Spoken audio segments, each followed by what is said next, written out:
Shalom Youth Friends, welcome to our service. Gimana nih, kalian sudah siap mengikuti ibadah kita pada hari ini?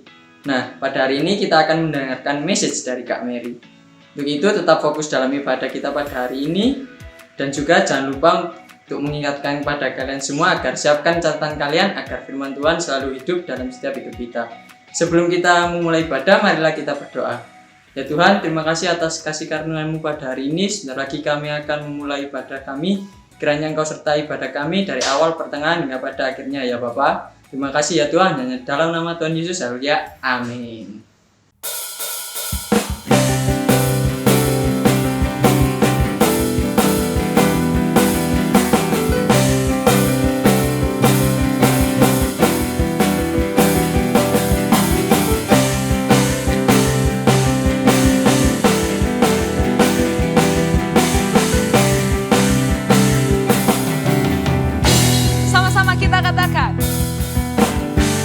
Saatnya kami berkumpul bersama dari enam suku dan bangsa,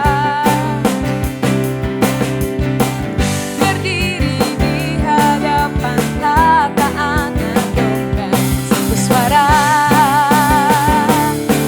katakan keselamatan bagi Allah yang duduk dan bertata.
Shalom semuanya, puji Tuhan kita bertemu kembali dalam ibadah kita pada hari ini.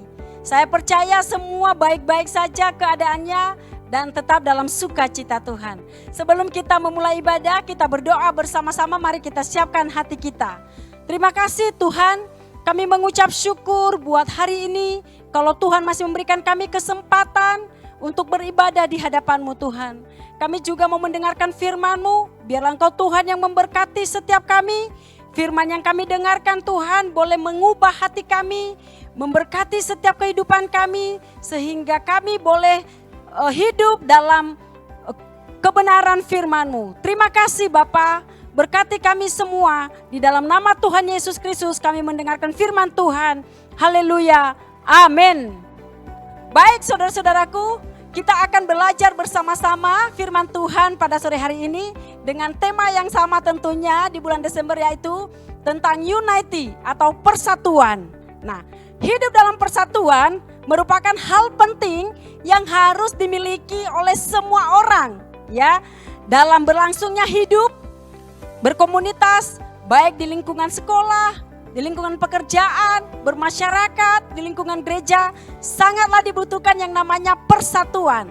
Sebab persatuan ini sangat penting ya untuk membangun keakraban atau keeratan atau persatuan di antara semua anggota komunitas, termasuk di komunitas Youth Frenzy juga saat ini di gereja kita. Haleluya. Masih ingat kita bahwa sejarah bangsa Indonesia bisa meraih kemerdekaan bukanlah dengan alat perang yang canggih atau dengan senjata yang modern, tetapi dikatakan bahwa hanya karena bersatunya para pemuda dan rakyat Indonesia sehingga bisa merebut kemerdekaan dan bisa mencapai kemenangan. Berarti kalau begitu bahwa persatuan ini sangatlah penting. Persatuan merupakan senjata yang paling ampuh untuk tetap utuh. Jadi sangatlah dibutuhkan persatuan dimanapun kita berada, termasuk di dalam gereja, ya. Kemudian apa kata Tuhan mengenai persatuan? Mari kita belajar bersama-sama pada sore hari ini. Kita baca dulu di dalam 1 Korintus ayat 1 Korintus 1 ayat 10. Demikian firman Tuhan. Tetapi aku menasihatkan kamu saudara-saudara demi Tuhan kita Yesus Kristus supaya kamu seia sekata dan jangan ada perpecahan di antara kamu. Tetapi sebaliknya, supaya kamu erat bersatu dan sehati sepikir. Tuhan pun sangat menginginkan persatuan di antara umatnya. Tuhan juga sangat mengharapkan umatnya untuk tetap bersatu. Bersatu adalah sehati, sepikir, sepaham, seia. Artinya tidak ada yang menimbulkan perpecahan, tetapi mereka sepaham. Ya, itulah persatuan. Nah, apa sih hal penting dalam persatuan ini? Apa dampak yang akan kita raih, yang akan kita dapatkan ketika kita membina persatuan? Ada beberapa poin yang akan saya bagikan pada hari ini. Yang pertama adalah, mari kita lihat terlebih dahulu dalam 1 Korintus, Matius, di dalam Matius 18 ayat 19. Saya akan bacakan buat kita semua. Matius 18 ayat 19. Demikian firman Tuhan. Dan lagi aku berkata kepadamu, jika 2 orang daripadamu di dunia ini sepakat meminta apapun juga, permintaan mereka itu akan dikabulkan oleh Bapa-Ku yang di sorga. Nah, inilah ayat firman Tuhan yang menyatakan bahwa persatuan ini sangat penting, saudara-saudaraku. Ya, mari kita melihat dampak yang pertama adalah mendatangkan kuasa Allah atas hidup kita. Dikatakan di dalam Matius 18 ayat 19 tadi bahwa permintaan kita dikabulkan oleh Tuhan kalau kita bersatu. Setiap orang yang bersatu, sepakat, maka Tuhan mendengar doa mereka. Saya juga percaya ketika Youth Frenzy di tempat ini bersatu, sepakat meminta apapun di hadapan Tuhan, maka Tuhan akan mengabulkannya. Ini firman Tuhan, iya dan amin. Untuk itu mari kita bersatu, kita bangun persatuan, pertahankan persatuan. Mari kita jadikan semboyan atau cita-cita kita untuk menggalakkan persatuan. Persatuan di antara kita Youth Frenzy, di antara kita teman-teman yang ada di Friendscom. Kita harus bersatu supaya Tuhan menjawab doa kita, supaya Tuhan memberkati hidup kita. Inilah dampak dari persatuan, teman-teman. Kita lihat yang berikutnya. Yang kedua adalah dalam Mazmur 133 ayat 1 sampai 3. Saya akan bacakan lagi. Mazmur 133 ayat 1 sampai 3. Demikian firman Tuhan. Sungguh alangkah baiknya dan indahnya apabila saudara-saudara diam bersama dengan rukun. Seperti minyak yang baik di atas kepala meleleh ke janggut, yang meleleh ke janggut Harun dan ke leher jubahnya. Seperti embun gunung Hermon yang turun ke atas gunung-gunung Sion. Sebab kesanalah Tuhan memerintahkan berkat, kehidupan untuk selama-lamanya. Dampak yang kedua saat kita mempertahankan atau membangun persatuan adalah Tuhan akan memerintahkan segala berkat atas kita. Saya mau tanya sore hari ini, siapa yang mau diberkati oleh Tuhan? Kamu bisa jawab dimanapun kamu berada saat ini. Saya juga mau. Oleh karena itu, mari kita pertahankan persatuan. Mari kita membangun persatuan. Mari kita ciptakan persatuan dimanapun kita berada. Jangan menjadi troublemaker. Ya, kita harus menjadi orang-orang yang membawa persatuan. Kita harus menjadi orang-orang yang menyukai persatuan dimanapun kita berada ya. Dikatakan Tuhan akan memerintahkan berkat-Nya atas kita ketika kita memelihara persatuan. Bukan hanya itu saja saudaraku, kita juga akan menerima berkat kehidupan untuk selama-lamanya. Di ayat yang terakhir dikatakan bahwa sebab kesanalah Tuhan memerintahkan berkat, kehidupan untuk selama-lamanya. Berbicara kehidupan untuk selama-lamanya adalah kehidupan yang kekal. Kehidupan yang kekal berbicara tentang sorga. Di sorga adanya persatuan. Jadi kalau di sorga itu tidak ada perpecahan, tidak ada dengki, tidak ada egois, tidak ada yang saling menjatuhkan, menjelekan. Tetapi yang ada adalah bersatu. Orang-orang yang sudah dipilih oleh Tuhan bersatu untuk memuji-muji Tuhan. Itulah upah kita, itulah yang akan kita terima saat kita memupuk persatuan, tetap mempertahankan dan hidup dalam persatuan. Tuhan akan memberkati kehidupan kita. Haleluya. Baik, yang ketiga adalah poin yang ketiga. Ya, kita baca lagi di dalam Markus 2 ayat 2 sampai 4. Saya akan bacakan. Maka datanglah orang-orang berkerumun sehingga tidak ada lagi tempat, bahkan di muka pintu pun tidak. Sementara ia memberitakan firman kepada mereka. Ada orang-orang datang membawa kepadanya seorang lumpuh digotong oleh 4 orang. Tetapi mereka tidak dapat membawanya kepadanya karena orang banyak itu. Lalu mereka membuka atap yang di atasnya. Sesudah terbuka, mereka menurunkan tilam tempat orang lumpuh itu terbaring. Ketika Yesus melihat iman mereka, berkatalah ia kepada orang lumpuh itu, "Hai anakku, dosamu sudah diampuni." Ini adalah cerita saat orang lumpuh ingin mengalami kesembuhan. Jadi ceritanya begini saudara-saudaraku, ada 4 orang teman-teman dari orang lumpuh ini, mereka membawa orang lumpuh ini kepada Yesus. Sementara pada saat itu Tuhan Yesus sedang ada di sebuah rumah mengajar. Ya, biasanya Tuhan Yesus itu dikerumuni oleh banyak orang. Mereka penasaran apa sih yang dilakukan oleh Yesus. Dan seperti biasanya saat itu juga banyak orang berkerumun di sana. Ya, banyak orang berkerumun, bahkan di muka pintu tidak ada jalan, penuh sesak.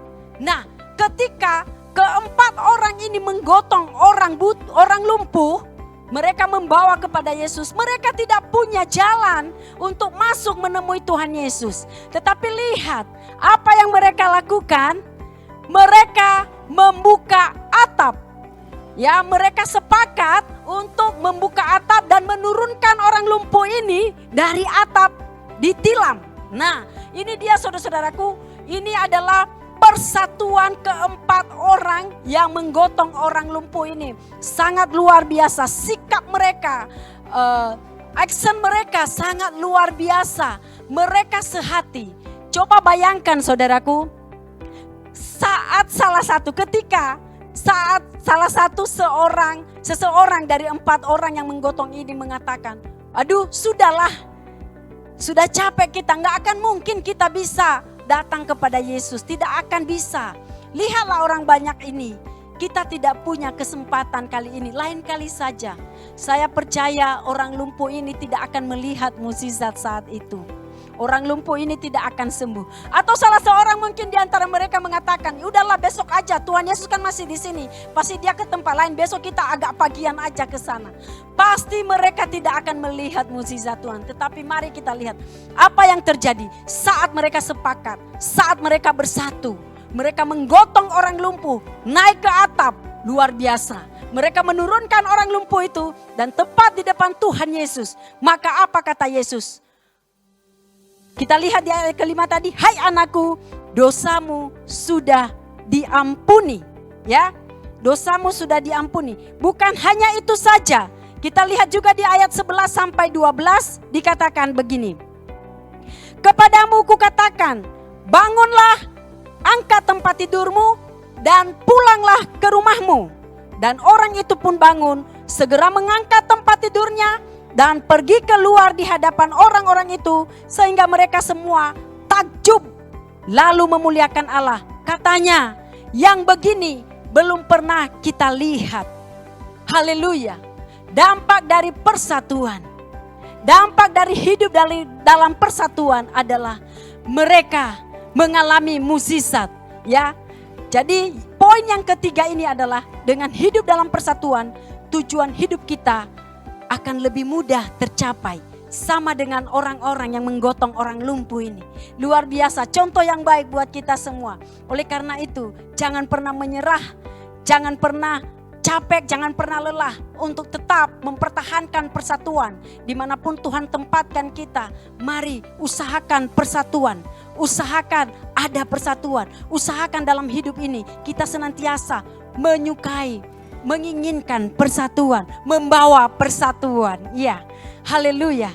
Oleh karena itu sebagai anak-anak Tuhan, saya mengajak kita semua untuk menciptakan persatuan dan hiduplah di dalam persatuan itu. Mulai terlebih dahulu dari lingkungan yang terdekat kita, di dalam rumah, ya.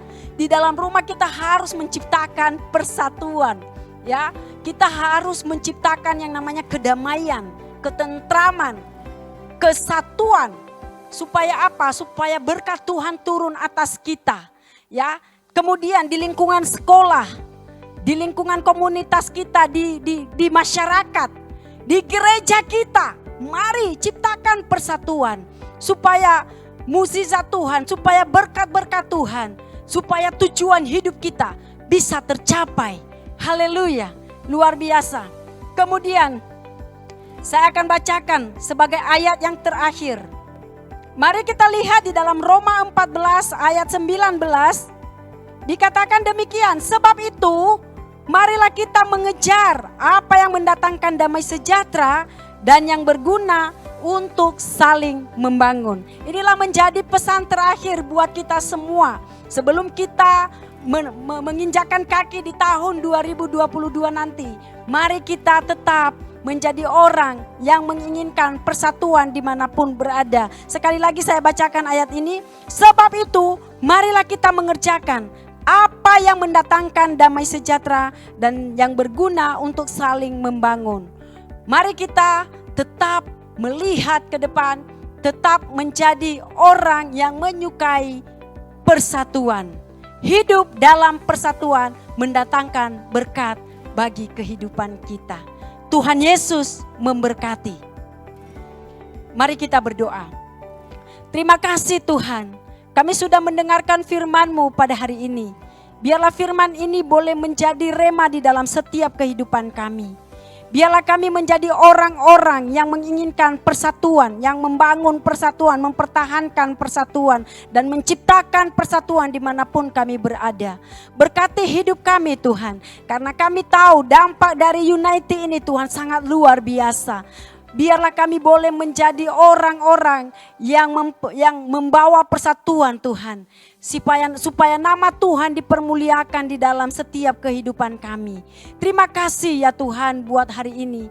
Kami sudah selesai mendengarkan firman Tuhan. Kami percaya Roh-Mu yang akan mengajari setiap kami.